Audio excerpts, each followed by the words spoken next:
our program as a veterinary science post-graduation program. I'd like to thank the opportunity to be here and present our work for you. I'm going to present the work for our researcher, and then Professor Eloisa will present her work. She's also for our program. So we're going to present the theme 4, and it's about diagnosis methods and technique in animal disease. We are based here in CDTEG, and we are, our master degree program was founded in 2015. We have 12 researchers in our program, and our research lines are a sustainable animal health and production, with 3 specific areas: animal productions and animal health. 3 of our researchers are established in another research center that calls Embrapa. I don't know if you know about it. It's a big research unity, a federal, is part of the government. It's a Brazilian Agriculture Research Corporation, and their mission is produce knowledge in different areas or different centers in Brazil. It's more than 43 research centers in all country. These 3 researchers do specific part of this research in swine and poultry in Embrapa, situated in Concórdia. Santa Catarina is another state from Brazil, a little bit in the south. And this unity has a lot of top researcher centers and labs. They have a specific pathogen-free laboratories in eggs and poultry, and biosafety levels 2 and 3, disease facility for infection disease in swine and poultry, and the lab has a multidisciplinary team for research. Here today I'm going to present 4 research lines: diagnostic imaging, reproduction, genomic, and immunonutrition.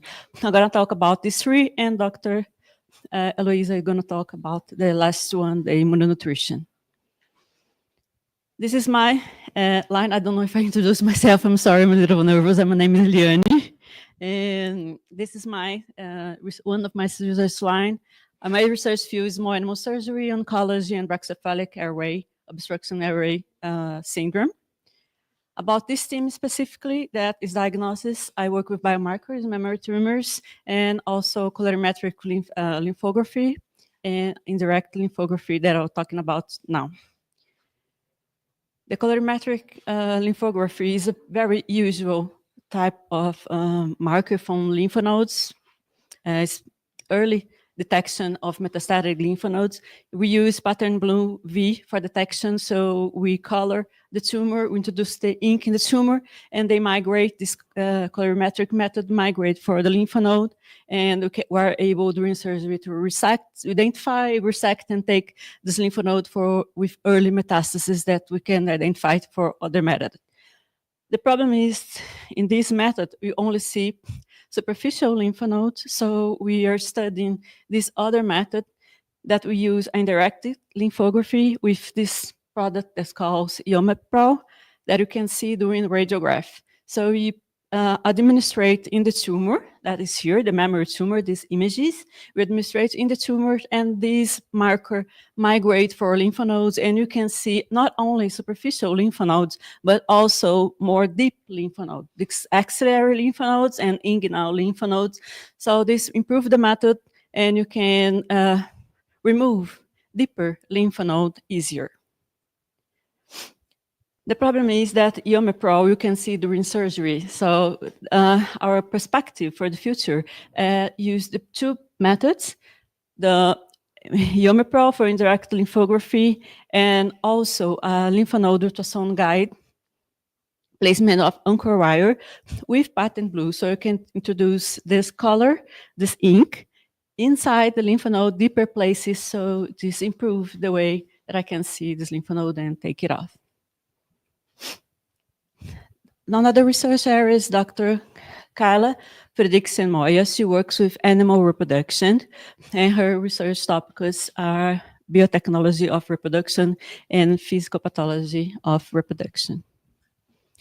She has 3 lines that I'm going to talk here about 3 different studies that we'd like to show you. One of them is about time artificial insemination.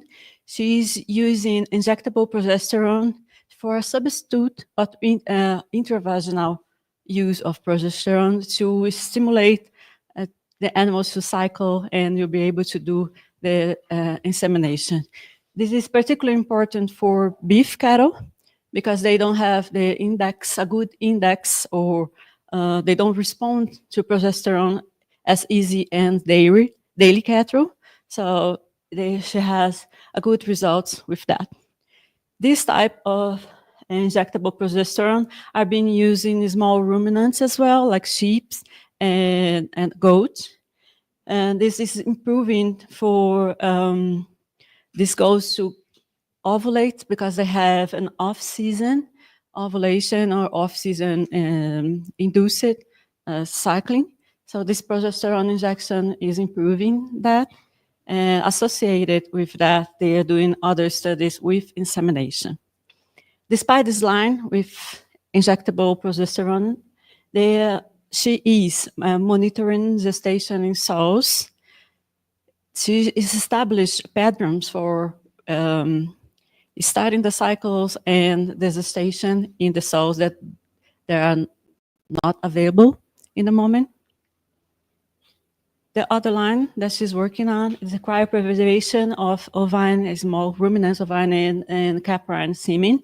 Usually we use for cryopreservation equine product to preserve, and there are not many information about the index, if it's a good index or not, if it's a good way to preserve the semen. So she's testing the use of equine for cryopreservation in small ruminants. With this study, they're trying to test the preservation bias. This is the first part of the project, to test the ability of this produce pregnancy, so the reproduction or fertility rates in this animal.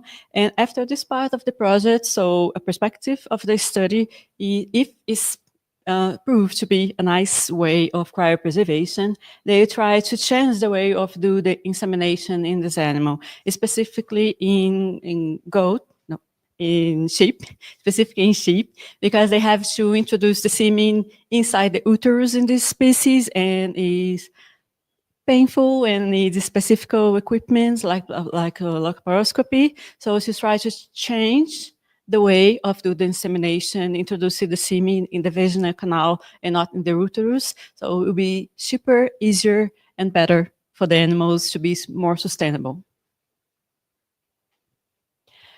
The other research area now is one of the researchers that works at Embrapa. She's a Dr. Ana Paula Bastos. She's a veterinarian and a PhD in immunology. Her main research areas are nanovaccines, nanomedicines, cultivated milk, meat, and ontogeny in swine colostrum.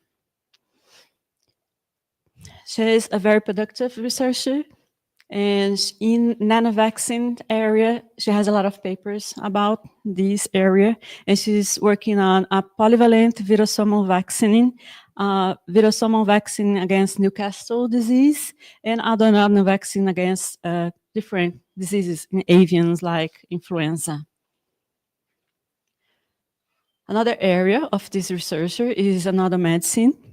It's just an example of how it works or what they go in nanomedicine. There's a study about nanomedicine in coccidial diseases in poultry. This is an example of a health villus in a poultry and a sick villus in a poultry. And here is with the use of a normal medication, we're using the nano medication and with this research, they found that they use the nanomedication protect this animal the same way that the traditional one, but the important thing is that we can decrease the doses of the medication in 75%. So we have the same result, changing the technology of introducing the medicine, you have a good result with less medication for this animal. And this is a very interesting area of her research, my favorite one. And she worked with cultivated meat. So this is a scheme of how this works, how is the production. So they use, since the collection of the cells, they cultivate stem cells, produce fibers, and from these fibers they will produce tissue. And this tissue, the goal is for feeding people, right? So they use for chicken now. The technology is for chicken. This is just an example. There already exists a selling product in Singapore.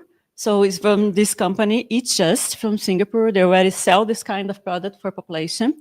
So what they are going to do at Embrapa is producing this meat as well. This is from the meat from Embrapa, so it's pretty close to the original one. And nowadays they already have the technology, they try to improve that to make looks better for selling. The future perspective from this researcher is keep working nanovaccines and nanomedicine, scaling the production of these medications because the main goal is going to the population. And about the cultivated meat is optimizing the cell growth and support to scale up. Also to be able to go to big productions and go to people in general, to eat this kind of meat. And also expand the cell lines, so not only for poultry, but in the future for beef or other kind of meats. And also, their goal is develop an animal production cell bank. And the last one that I'm going to show you is about animal genetic lab. Our researchers in this area are Adriana Ibelli and Jane Peixoto. They also work at Embrapa. Their main research areas are animal genetic genomics, swine and poultry functional genomics, and breeding genetics. Her field, the specific fields of research are support breeding program, genetic identification, and in situ conservation.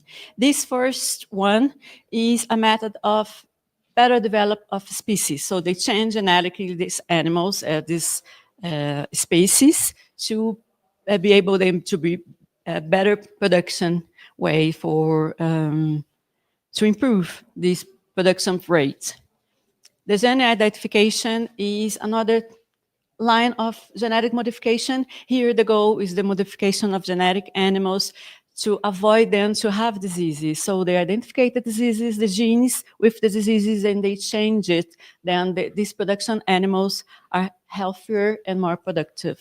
So they can identify and change it already, hernia, cryptorchidismus, and chicken pectoral myopathies and different diseases. And the last one is in situ conservation. This is conservation of species. Here in this Embrapa specifically, the conservation poultry species and swine species. The more important one in Embrapa is Moura species. It's a species of swine, a pig, that was brought to Brazil since discovery. So they preserve the animal itself, the living animal, and the genetic material of this animal. The future perspective of these researchers are the conservation genetics to help maintain genetic species and resources, genetic and functional genomics to identify molecular mechanisms as genetic markers and to be able to changes these diseases. Nowadays, specifically, they have a researcher works in with femoral head and necrosis in chicken. That is important for productions that change the rate of productions, and also identify molecular mechanisms of genetic polymorphisms involving with different conditions in swine. Thank you very much. Now, the next researcher that called about diagnostic imaging is Dr. Eloisa. Hello, thank you. I'm glad to be here. I not speak so well as Liane, but I try to do my best.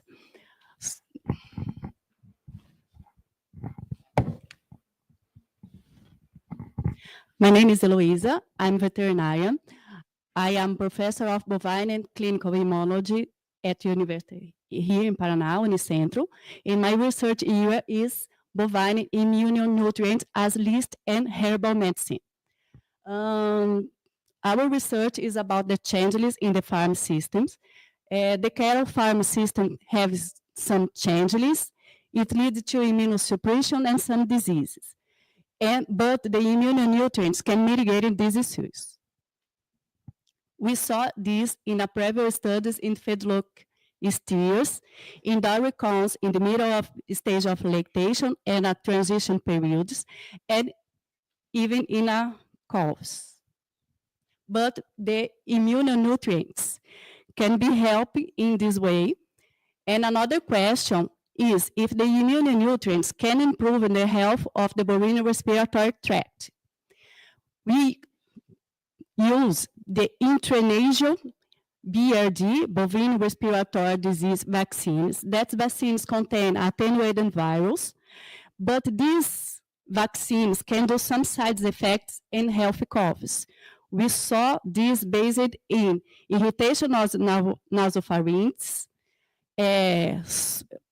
This imagine was made by endoscopy, and we see this vaccine can cause a decrease of bronchoalveolar phagocytin activity. Also, these vaccines also promote higher clinical signs of pneumonia in calves, observed by tachypnea, thoracic auscultation, and nasal secretions, and increase the lung lesions at slaughter in beef cottles. But the immunonutrients attenuating these side effects in calves. We saw this in healthy calves, but based on the nasopharynx invasions and the bronchoalveolar phagocytus activities, and also these immunonutrients attenuating the clinical signs of pneumonia in calves with comorbidities like emeriosis or colibacillosis. But we still don't know if the immunonutrients can promote a quick recovery of bovine respiratory disease in cattle. Our limitation studies is based in how to standardization the clinical diseases of the pneumonia, because the pneumonia can be a lot of gravities, severities, the lung lesion sizes, the chronicity of lung lesions. We will still have some doubts about the accuracy of the etiological diagnostics because the multiple etiological agents of BRD.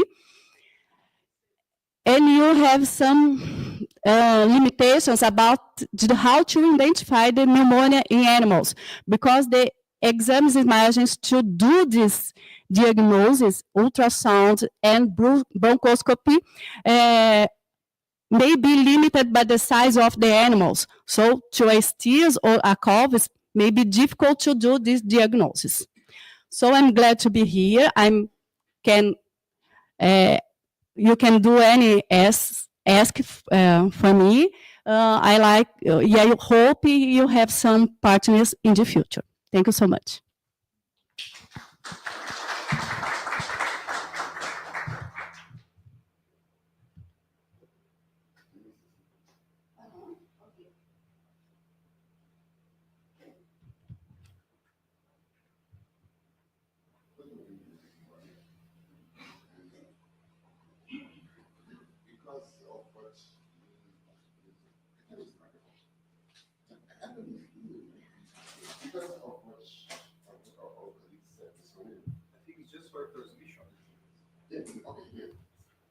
Because of what you said this morning, it reminds me that I'm inviting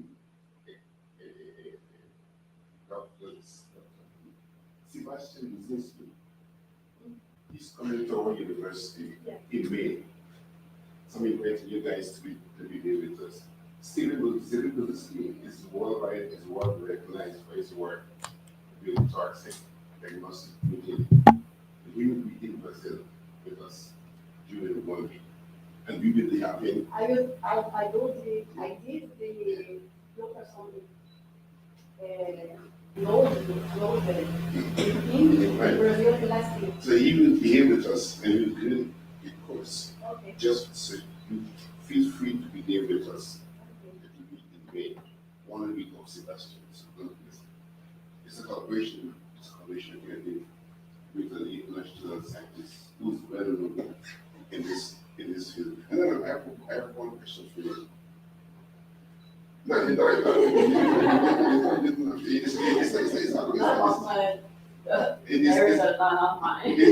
it's about oncology. I said that you are tracking the lymph nodes. So, do you do cytology before or after? Yes, but the role is technically finding the lymph node that is very important, the tumor is very important. Okay. Before I do that, the cytology. Okay. Sometimes I do the cytology with the just a small area that I can go through the needle. I can get the tumor cells that is already draining for that. So it is a previously way to detect the lymph node that you are draining. So sometimes I want to use cells, I can detect the cells. We usually do cytology, but not necessarily it's part of it. Okay. So cytology is not the main part of the study. Cytology is not the main focus. No. Okay. The cytology is the common. Yeah. Okay. And when you extract, when you do histology or you do histochemistry to confirm if the lymph node really has the neoplastic cell. Do you do immunohistochemistry to confirm? Oh, if the immunohistochemistry? Yeah. We send to lab that, Okay. that's the owner can pay.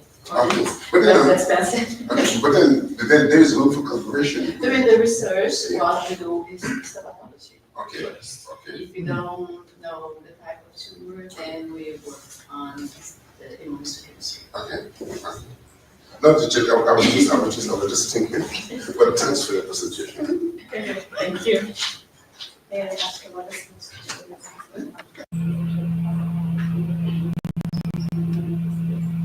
You have any question that we can maybe have this transfer?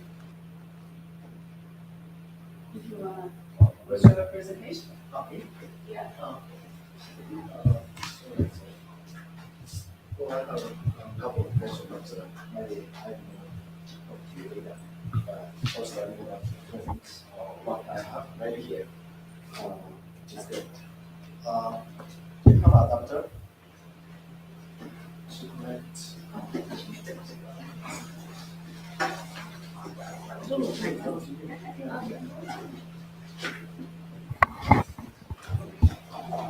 Oh, wonderful. Yeah, I think this should work. Yeah. Yeah.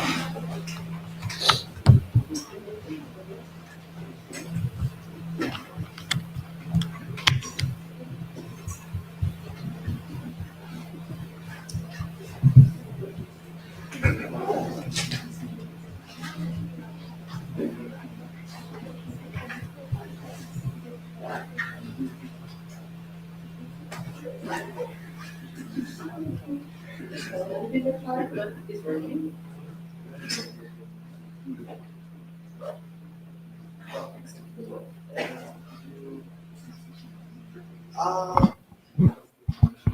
Transmission? Oh, I see. Okay. Is this on? Is this on?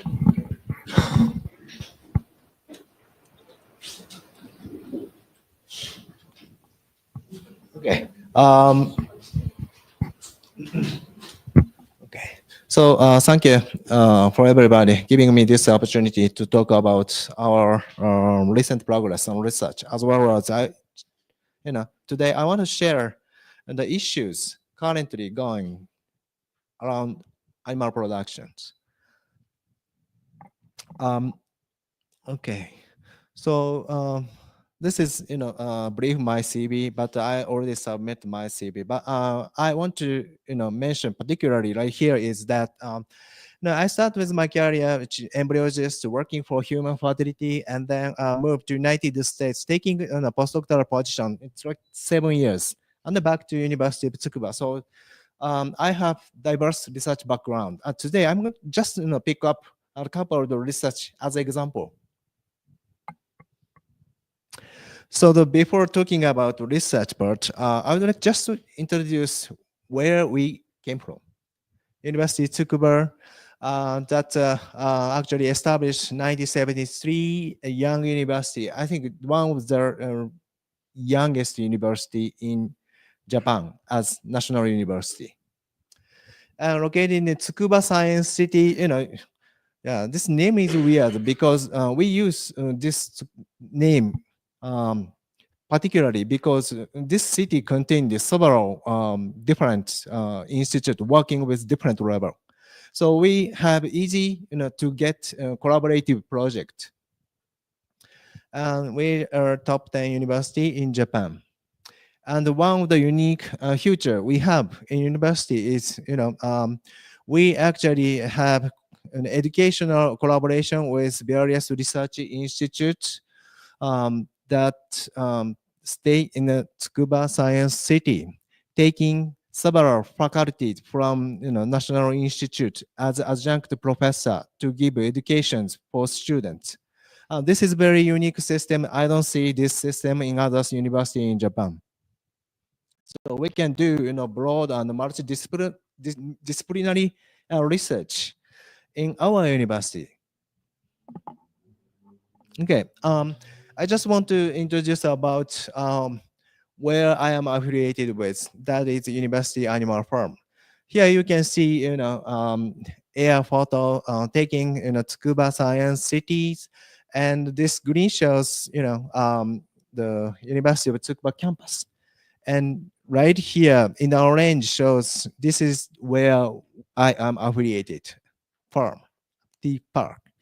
And we have, relatively large area compared to others because, this, tea park actually built it at the beginning of our university history. So we just occupied this area.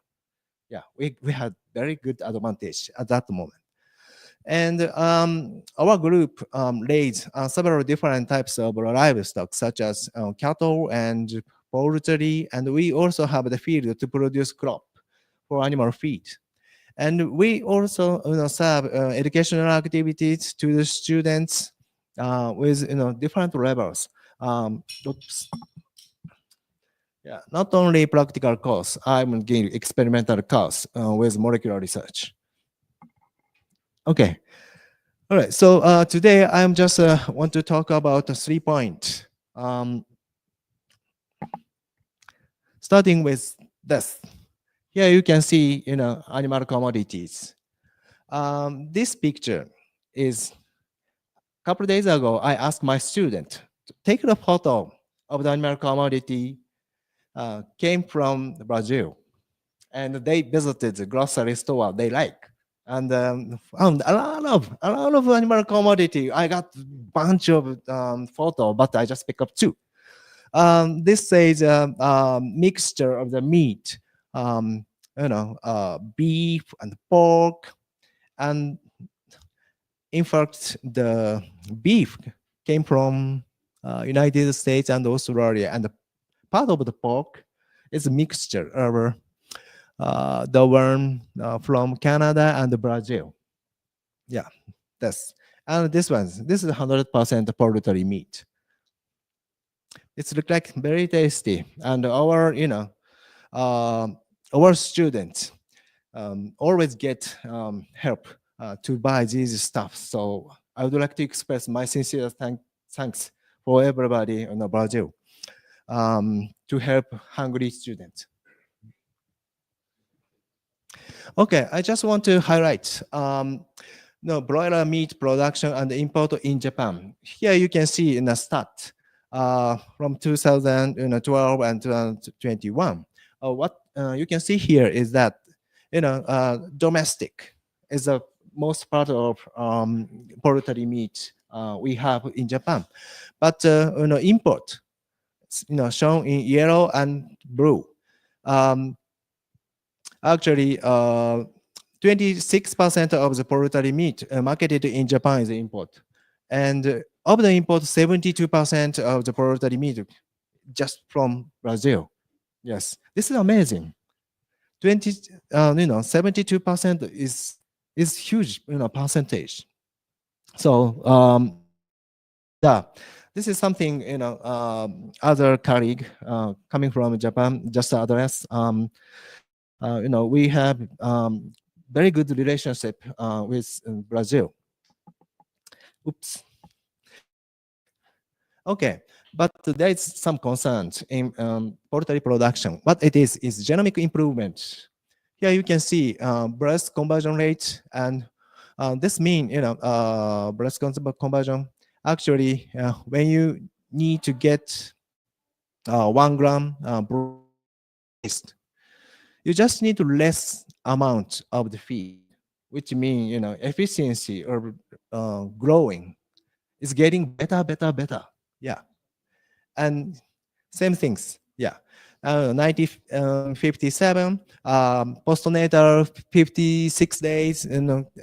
This size of poultry you can see. However, in 2005, same age. This much difference happens. This is actually substantial power of genomic breeding. Okay, just moving on some other stuff about beef trading. Actually, I didn't, I looked for data about, beef trading between Japan and Brazil, but I didn't get so much information. But I just took 2 photos, saying, yeah, we have, communicating about beef trading here. Our prime minister, past prime minister. With president of Brazil, smiling, shaking hand, good photo, which was taken in 2024, so year ago. And recent news said again, president of the Brazil is going to visit Japan to talk about beef trading once again. Yep. So hopefully, they can communicate well and promote a relationship. So we're gonna just keep our eye on it to watch out. Okay, so this shows the amount of the milk produced per cow is extremely increased by genomic improvement. Here you can see, United States stat. Yeah, every year the amount of the milk increased. And here you can see start with Japan. Probably, tendency is almost the same. Cow actually produce more milk. But the important point, you need to consider is the size of the cow is never changed. Cow is cow. So what is different is machine, the part of the machine to produce milk. It is tremendous changes taking place in a cow. So it is good genomic improvement to produce more animal commodity. But the question we have for the future is how we can make things sustainable. Because there is a concern about hierarchical order of energy use in animal. This is not only for livestock. All animals share same global, golden standards. For example, when you eat food, the energy extracted from them is primarily used by vital functions, and rest of the energy is going to be used by lactation, and the rest of them reproduction, and the rest of them storage, and some of them probably recycled and start with viral function. So this is what is going in animal bodies. However, genomic improvement cause some problem in this hierarchy. For example, viral functions. Yes, this is going to be extremely increased by throughout genomic improvement. And lactation, yes, this gonna spend a lot of energies that cow has, so that only less amount of the energy can be utilized for reproduction and storage. Yes, there is no, there is no. This is probably one of the large risks to cause animal disease by disrupting energy hierarchy. Okay, so I just want to highlight a couple of the couple of energy associated disease, because there were several. So I just pick up couple. And the energy hierarchy disorder is more concerned recently. It's because summer heat stress. Yeah, tremendous summer heat stress actually happen every year, and it going increase. This is average temperature in the Japan. Yes, we can expect this is going up, and we're gonna be boiled out at the end. And also, going up average temperature causes heat death of the poultry in Japan. Actually, how much number of the poultry just die by summer heat stress is about 0.5% of total poultry. It is huge amount. And also during winter, we have bird flu, causing health problem in poultry. So overall, our the price of poultry chicken meat and eggs is increase in summer and increase in winter every year. So it's very fluctuated, and no one can expect what it's going to be a price next year. So under this context, we need to develop efficient technology to preserve and maintain poultry. Through the scientific approach. Okay, so I'm just introduce what I have done is that actually one of my colleague produced genome edited poultry, which specifically deleted with allergen genes ovomucoid. So this chick can produce eggs without allergy material. So everybody who has allergy to egg can eat eggs from this. Yes, this is so much progress.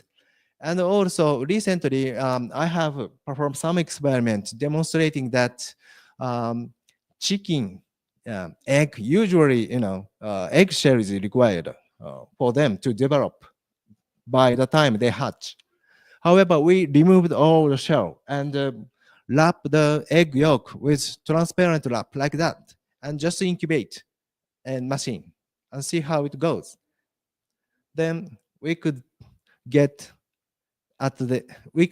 chick from the very beginning, which means we can see all the developmental stage and transparent wrap, and also previously genome edition for chicken actually utilized small window cracking on the eggshell, so that you cannot really do manipulating. However, in this way, you can access egg yolk any directions, so that it's gonna improve efficiency of transfection. Now, taking this idea, I'm going to establish the specific system. It's called poultry culture farm. What it is that the egg, we're going to just remove shell and then get the egg yolk, and this way, transfection efficiency is better. So what gene we are interested is that appetite genes, because heat stress actually cause chickens not eat enough to keep their energy sufficient. And then, we do incubation like that, so that at the end, chick is gonna be born, and this chick have strong tolerance to the summer heat or stress. So this is the way just to make a new breed using genome edition. Okay, so next topic is infertility. Yes, infertility actually happen many different livestocks, but I just focus today is on poultry. Yeah. How? Yes, preservation, liquid semen storage preservation. Yeah, preservation actually, two methodology are known: cryopreservation and also liquid preservation. But the one nature shared between these methods is that the poultry sperm is very fragile to lower temperatures. Liquid semen storage, this way is just keep the semen in refrigerator, so easy. And actually, this is probably better for sperm with low cryo tolerance. And also, this method has high affinity to poultry industry, which has millions birds in the poultry barns. So that it's lower cost and labor when you do insemination. However, fertility of the liquid storage semen declines over time within short period. So there are several reasons why it happens. So we have not identified which is primary cascade to make it. However, my research is actually have a different aspect to find out what is a molecular switch to decide sperm survive, sperm die. One thing we found is calcium, because when we use EGTA-AM, which is a calcium chelator for extracellular and intercellular, and preserve 72 hours, what we saw was that this actually tracking in 1 second. So it shows how much sperm move after activation, after preservation and activation. Here you see in a control, there's nothing sperm moving. However, calcium chelation actually improves. So even after 72 hours, once temperature and the calcium condition is changed, they all of a sudden start moving. It's like cold sleeping, cell sleep under low temperature. And we also confirmed fertility of the sperm preserved under calcium chelator. So it shows really good fertility. So that this way, prolongate semen fertility by arresting calcium coordinated metabolism. Actually, this finding was looks like pretty interesting for others and also our university. So our university just picked my finding as a press release and it's shown in their website. You can check. There also one of the newspaper, Tokyo newspaper, and pick up my finding, and then they reported what it is. Okay, I would just want to talk about one more topics, infectious disease. Yeah, we are very picky about infectious disease because of our nature. Here shows, what you can see here is the CDC, US stat shows number of the virus is going increase every years. The Zika and SARS and bird flu, and it's going, never stop. And also, Japan is kind of very segregated from continents such as China. And it is not only geographically. Back in 300 and 400 years ago, we just shut down the communication with international countries because of a policy made by previous old government. So we are very fragile. This causes fragility of us. against stress or pathogen coming from outside. However, we cannot stop globalization and transport movement in animal anymore. So how we can make things better?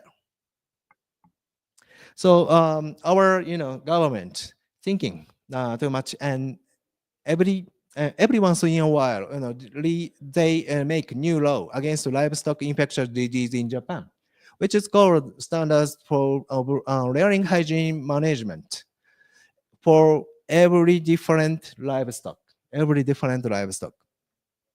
there's so much rule changed by having this new law. But I just want to introduce a couple out of this change is that this you can see here the farm, and in this rule farm need to be compartmentalized part by part, and all the part have a different role, and also hygiene protection is going to be get more stricted, so that animal what protective level animal keeper need or outsider coming from other farm or coming from overseas, every different people need to have a different protective approach to get in area where animal lives.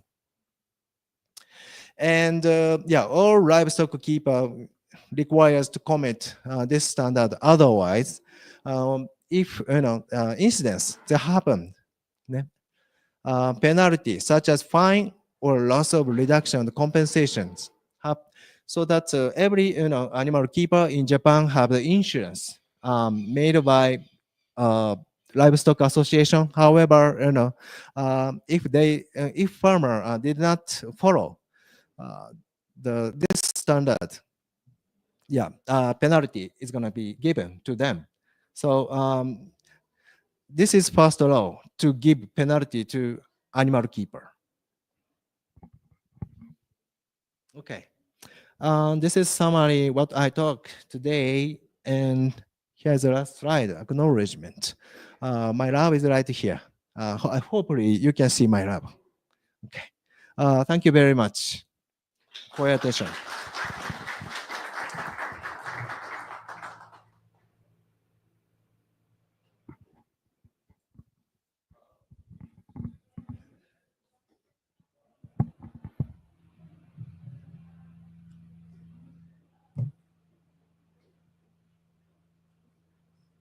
We're going to transition for the next speak about the information, and then we will have also 50 minutes to for us.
Good morning, everyone.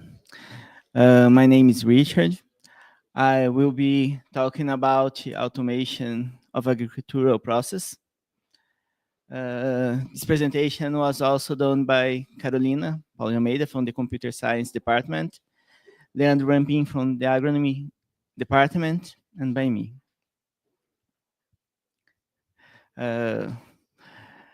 We'll be talking about some work that was done in the Mechanization and Precision Agriculture Center that's headed by Leandro.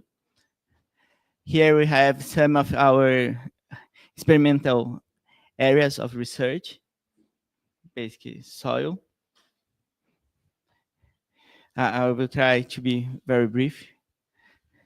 Here is our main focus nowadays, that we have drone images from the field, and we'll try to analyze these drone images and draw some conclusions from these images to improve the management of the soil and the use of the equipment and other machinery. This is an overview of the team from the Mechanization and Agriculture, Precision Agriculture Center. Here is Leandro, Victor, Vicente, and a lot of other people that's part of the team. So it's a very collaborative research. I'll give you a brief description of 3 of recent works that were done in the Mechanization and Precision Agriculture Center. Here is a paper talking about mixture of winter cover crops that improves soil physical properties under no-tillage system in a subtropical environment. What is the focus of this paper? Here in Guarapava region, most farms use monocrop cover during the winter. The feeling from our research team was that this is not a very good practice. So we tried alternatives. The first alternative was trying intercropping of black oil and turnip.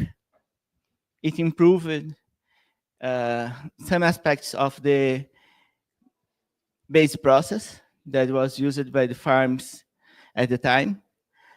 And we also tested a mixture of different cover crops, and it greatly improved the yield of soy, various properties of the soil. So nowadays we recommend for the local farmers to stop using monocrop covers and start using a mixture of cover crops, as it significantly improves, statistically significantly improves various aspects of the soil and resulting in better efficiency, better use of the soil, and so on. In a mechanization work, it was developed a new hydraulic sampler for collection of undisturbed soil samples. What was the idea? Soil sampling is very important because if you don't know the characteristics of the soil, you don't know how to best manage the soil. So we had to improve the sampling procedures that we were using. The hydraulic sampler was designed to be cost efficient, to be very agile, and to be used in most farms in the Guarapavas region. It was compared to the Uland sampler and the Castle sampler. It had a better accuracy than the Ulander sampler, and it had similar accuracy to the Castle sampler. But it had the advantage that it was capable of sampling different layers of the soil at the same time. So it was faster to sample the soil, which resulted in a better cost-effective sampling also. The third work that we will talk about is soil microbial properties are improved by the adoption of soil management and conservation practices in no-tillage system. Again, we observed that the farmers in this region used a not so efficient method of producing. They used the no-terrace catchment. the team from Mechanization and Precision Agriculture Center developed what was called the best management practice. And we also evaluated terraced catchment. So both alternative approaches improved the baseline that was used at the time by the farmers.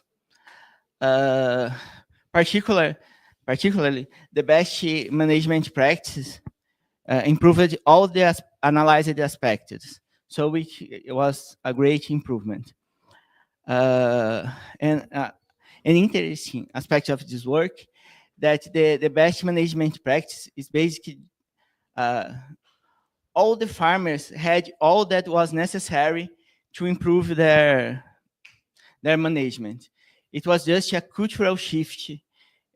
There was not a need for any technological shift. They had all the equipment that was necessary, but they were doing the management in the wrong way, or not the optimal way, at least. So it's a great improvement that was easy implemented in real farms. Here's an overview of ongoing works. Here we have 3 different machinery from 3 different decades, from 2000, 2010, and 2020. Our focus with this image is to highlight the technological improvements that have constantly happened in the last decades. And this improvement in machinery has resulted in improvement in the soil, in the management of the soil, in the productivity of the farms. According to our data, the technological improvement has had a great effect on the soil, greater than human aspects. And we are not using all this technology the best we could. So one focus of our research group is to improve the use of this technology. Here we have a photo of Leandro in one of our tractors.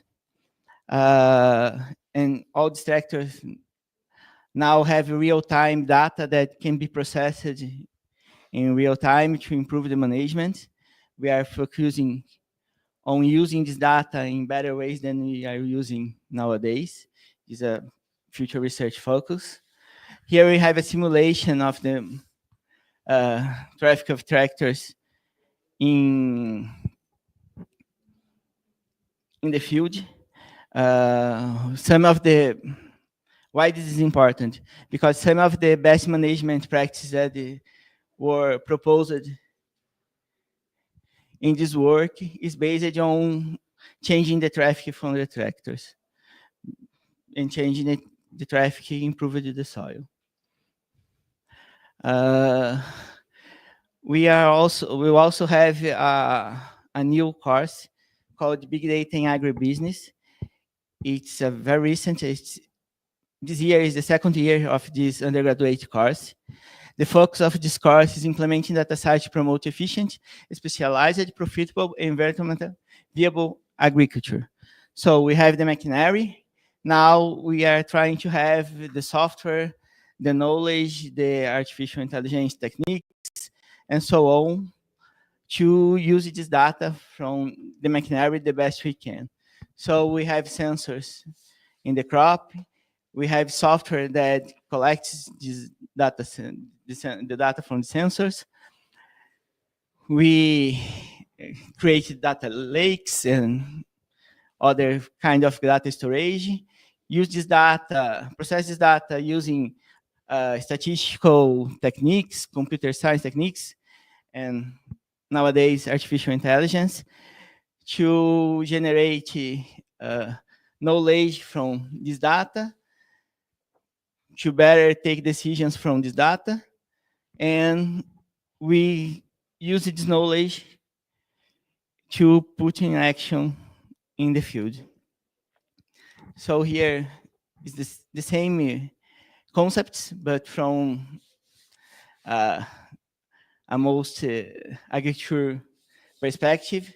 So the data comes from drones, sensors, data collectors from the tractors and other machines. This information is stored on databases, spreadsheets, georeferenced databases, and then they are converted to the data lake centers and so on. From this information, we extract knowledge using big data techniques, artificial intelligence techniques, Internet of Things techniques, and analytics. Then, based on the knowledge that we extracted from the data, we change the actions that we are doing in the field. So we have better management of the soil, better use of the equipment, and so on. What we see as possible collaborations.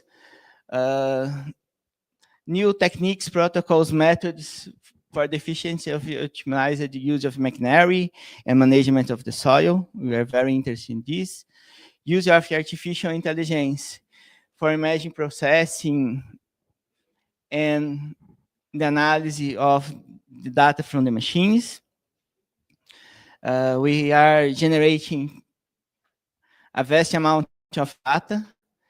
This data contains some knowledge that can improve the process that we are doing, but we need better ways to process this data because the methods that we use today are not capable of analyzing this data in real time, for example.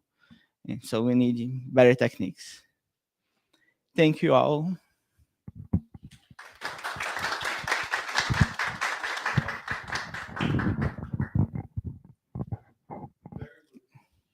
Thank you. I was as fast as I could. Any question? Anything? I think Professor Fukuda will present right now, then we can open to discussion. You need the adapter too? Yes. Oh, You have the. Can you? Oh, I borrow will. him? You have one?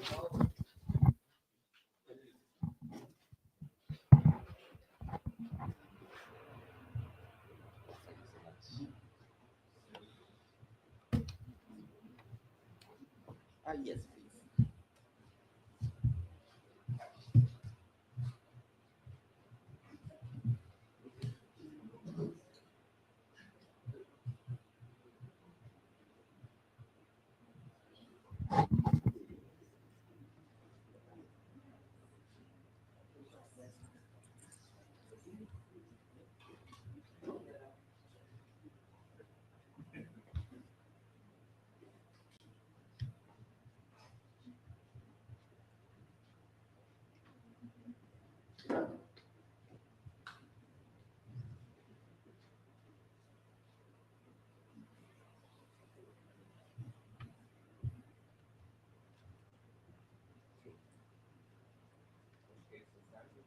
For giving here. Right?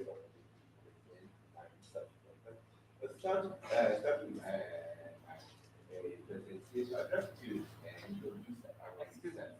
Then, okay. No problem. Okay, so I'd like to appreciate your kind cooperations. So my name is Naoya Fukuda. I'm the professor of the University of Tsukuba and also the director of the research center, the name of the Tsukuba Plant Innovation Research Centers. So previous presenters, Professor Asano already introduced a little bit. So please give me a little time to introduce more about our research centers. So our university, the name of the University of Tsukuba, is a very long history that around 120 years histories from the predecessor university. The name of this university, Tokyo University of Education. And so at that age, the primary mission of our predecessor university is that fostering the human resources. But when the predecessor university moved the Tsukuba city in 1974. The primary mission is the education, but the other mission, science and technology, was added to that, so our missions. And at that age, so many research center was launched up, and our research center also the one of the such research centers. So our research centers is missions is exploring the solution to the global issues such as food securities and eco securities and so on through the research and development on the plant and animal sciences. So from our centers in this time, so 5 members attend these delegations. The professors Watanabe, so he's a specialist on the bioresources, and also Dr. Asano and the Dr. Nonaka, she's a specialist on the biotechnology on the plant sciences. And so Mr. Otsubo is also come here as a technician.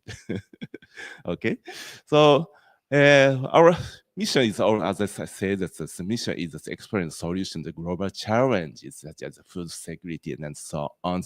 For this mission, so we progressed as fostering the human resources and also to promote the research collaborations with the various different sectors, the industries, the government, the academia, for sharing and concentrate the knowledge to conduct a seamless research and development, and also that build up the incubation ecosystem to implicate our research work results. Okay. For these missions, we organize several departments, genetic resource and genetic research and next generation agricultural research and finally, for social implementations, we developed that department of the joint research with the industry, the government, and so on.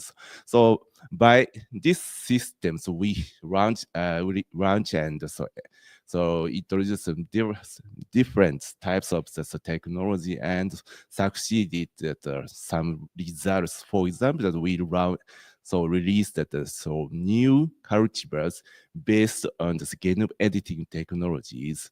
The new released a new cultivar with the tomatoes, and also now from now, so I can explain my research works in the development of next generation agricultural research works. So we progress at the smart and sustainable agricultural technologies. Okay, so here, so I'd like to explain about one of my research projects, the name that the smart greenhouse technologies. So in addition, I'd like to explain that the trend of the research works in these areas. I think that someone knows about our very serious issues about the demographic changes, especially in the agricultural sectors. So in recent years, especially that the workers in the agricultures is decreasing, and especially that it's, I think, more serious about that the percentage of the elderly people increase apps. So this aging, especially the aging, is a very serious issue in the Japanese agriculture production area. So nowadays, the Japanese government have progressed that developing new technologies to make it efficient by using the information technologies. So in my areas, my specialty is the greenhouse technologies. So we hope to develop that new system, the autonomous greenhouse technologies. This figure shows that the concept of the autonomous technologies, the growers just always sit in front of his PLPC and they show that the targets, the timing of the fruits, and size and yield and economic returns.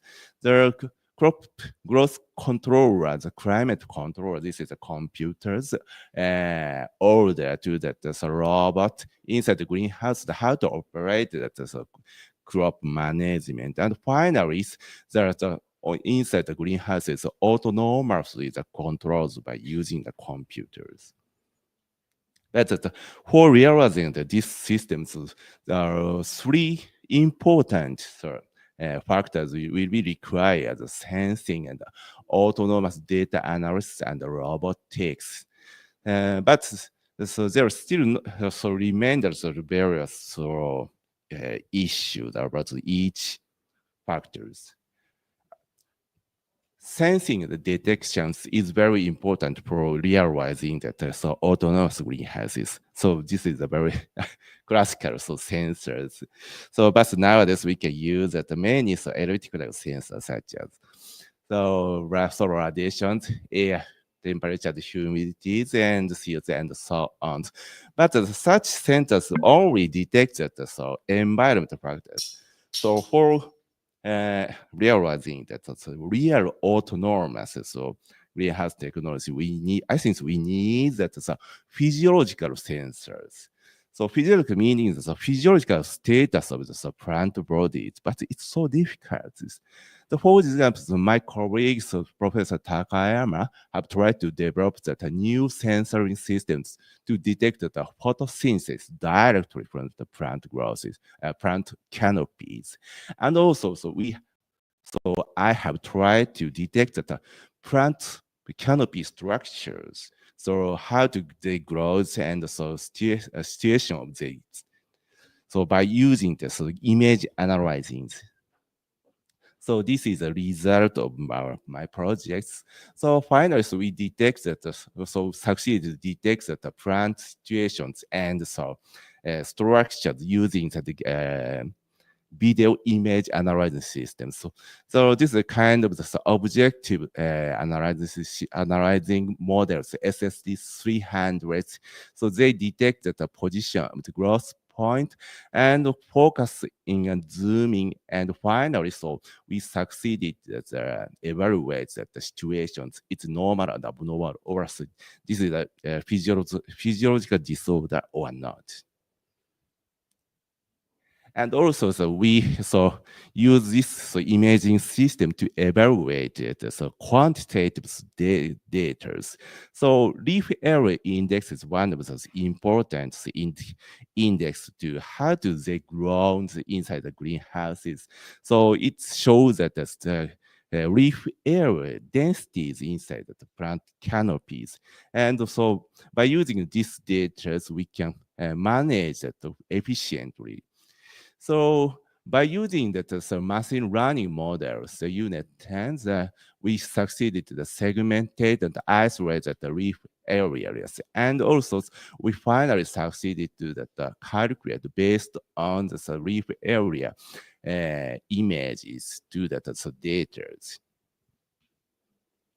So by using such data, we hope to predict the growth and harvest with this inside of the fruit, inside of the greenhouse crops. So usually, using such data, based on the mathematical models, we can predict the growth speeds and harvesting. But not only that the data inside the greenhouse, but also the weather data is very important. But it's not real-time data, but the forecasting data is very important. So we try to develop the new systems. So weather forecasting system inside the greenhouses. So by using the machine learning systems, these systems run the past 5 years data around the target greenhouse areas. And finally, so this machine learning models outputs that forecasting data inside the greenhouses. So this is the result. And so I think that it's almost very precise data output. And by using this data, we can precisely that change of the harvesting inside the greenhouses. So, and also the robot system is very important. Now, so many researchers try to make it so practical so robot system to harvesting that. So there is different types of the greenhouse crops. For example, this is the peppers and asparagus. And also this is detection and assessing robot systems. But there still remains very so serious problems, cost and performance. So, and also that we have the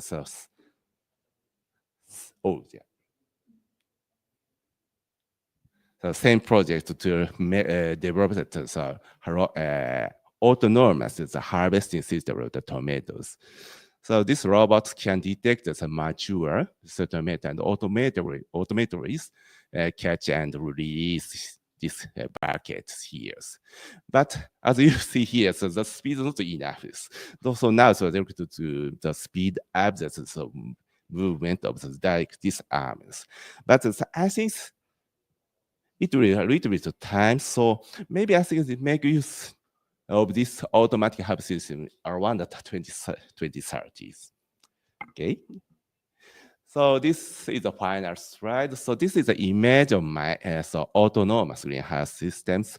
So as I said, that the growers and managers just always sit in front of the PC and give it a target and so operating order, basic order to that management systems. And management systems get the data from the inside of the greenhouse and the forecasting data and outputs that how to manage the inside of the greenhouses autonomously. So in these systems, as I said repeatedly, so growers just always sit in front of the PCs. And since in near futures, the aging Japan will require such systems.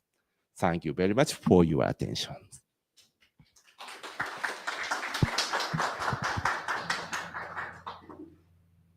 Eu não sei como está, a gente está 10h40, não sei se tiver para visita ou tem tempinho para discussão.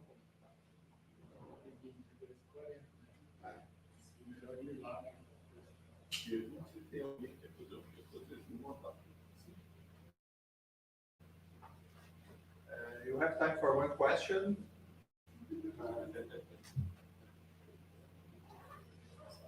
Or if you'd like to explain another place or how to interact with UNICENTro, maybe. Pode falar desse vai ter um nível pré-determinado, né? Tá. Someone, sure. There still remains some time. Sorry? So there still remains a little bit time. Yes, we are on just some time. Okay, so can I show the videos?